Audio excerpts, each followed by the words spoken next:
નમસ્કાર મિત્રો આજની વિડીયોમાં વાત કરીશું દેશ અને દુનિયાના સુપરફાસ્ટ સમાચારની। સૌપ્રથમ વાત કરીએ તો સૈન્યને સફળતા, એક આતંકીનો ખાત્મો।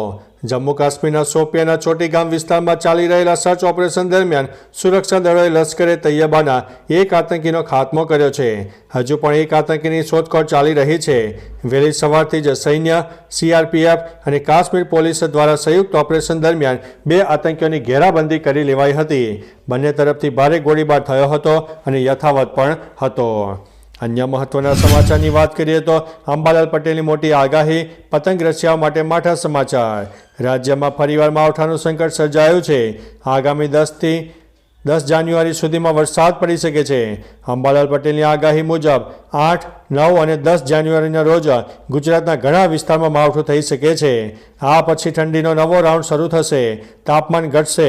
હવામાન વિભાગે પણ જણાવ્યું છે કે વેસ્ટર્ન ડિસ્ટર્બન્સને કારણે આગામી સપ્તાહે કમોસમી વરસાદ થઈ શકે છે, જેથી પતંગ રસિયાઓમાં ચિંતા છવાઈ ગઈ છે।